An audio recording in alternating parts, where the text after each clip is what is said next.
everyone, this is Kevin from thechesswebsite.com. Today we're going to be going over the 2 bishop endgame for white and how to checkmate the king.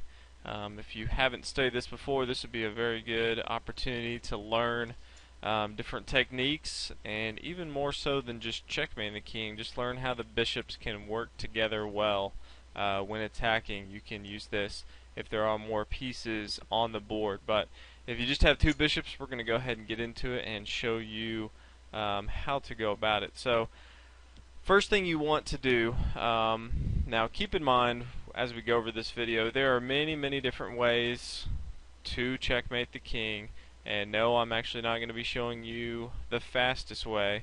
I'm going to show you the easiest way. So if you can figure out how to do it a faster way and you want to do that, that's fine, but I'm going to go over what I think is the easiest way. So starts out, I like to centralize my king first, and then get the bishops nearby next to each other, and then I basically just like to push the king back and checkmate. So we'll see how that looks here. White moves first. White's just going to move up here, and black king is going to move as well, b5, really doesn't matter where he moves. And I'm going to go ahead and centralize my king here at d4. And black's king is going to go ahead and move back.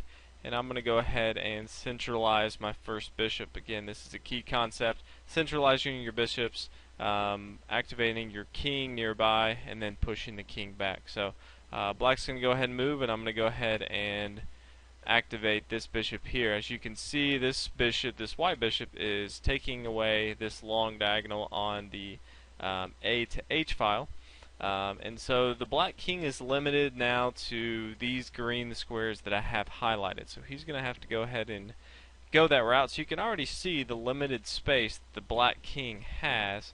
So he's going to go ahead and move, and we're going to go ahead and move our white bishop here, and see where the black king goes. The black king could come to f6, and then we could go ahead and drop our bishop back, still limiting more moves that the black king can do. But black king is going to go ahead and move to f7, and we're going to go ahead and stick with what we've been doing, and that's moving the bishops next to each other, so limiting more squares. And as you'll see, key concept, when these 2 bishops are next to each other, the entire rank right above it, the king cannot come down.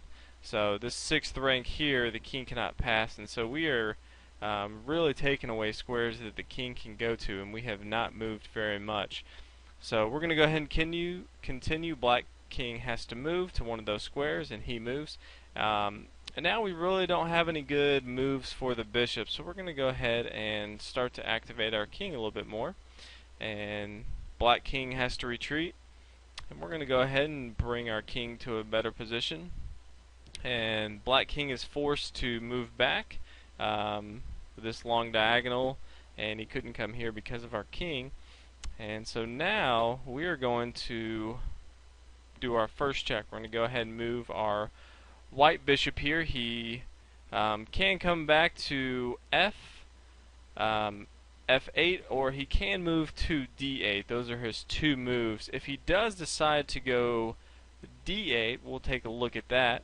Or if he moves to f8, it'll be more of the same. We will move our bishop here, and he'll be confined to even less space. But if he does decide to move to d8, then we are going to simply do the same move as if we would gone to g8. We're going to go ahead and move our bishop to f6, and this limits the black king to 1 space. He can only move to this c8 square. Our bishops have cut off these moves, and again, he can't move this rank here because of our king. So black king has to move to c8 square. And now we're going to go ahead and move our king. We're going to go and activate him, use him a little bit more. And again, since we have this bishop on this diagonal, the king is again limited to only 1 space. So black king is going to move there, and we are going to continue our activation of our king. Now, the black king can move either place, A or C. Either way, he's going to have the same fate. So pretty much the same moves are going to happen. If he moves to A8, then we're going to a slow move. We're not going to put him in check yet, but we're going to go ahead and put our bishop here on F5, limiting to this B8 square, getting ready for a two-move checkmate. So black is forced to this B8 square, and now we can pretty much use both of our bishops. First move is going to be this E to E5 square, forcing him back to the A8 square. Now notice if we didn't put our light square bishop here earlier, then the black king could retreat back to this C8 square, but since he was nicely placed here, the black king is forced to retreat to this square, and then the light square bishop is going to come down and checkmate him.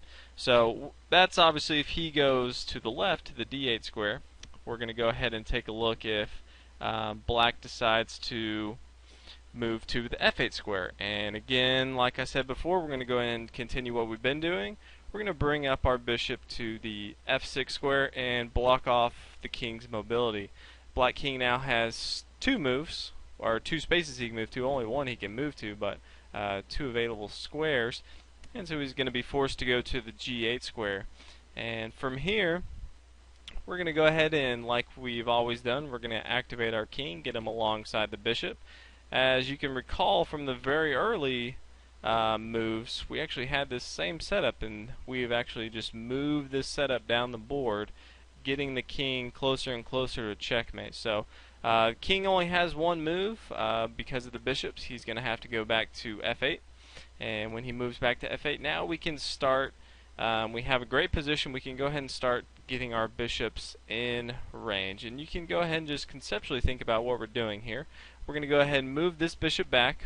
We eventually want them to checkmate him, much like we did along the A8 square. And this little subtle move, the black king still only has one place he can go, and that's the G8 square, so that's very important. And so he's going to move there, and our king is going to go ahead and take the place of that bishop. Again, we don't want this king to be able to move on this 7th rank, so we want to go ahead and take his place. Bishop is taking off this H7 square, and the king is taking the rest of these.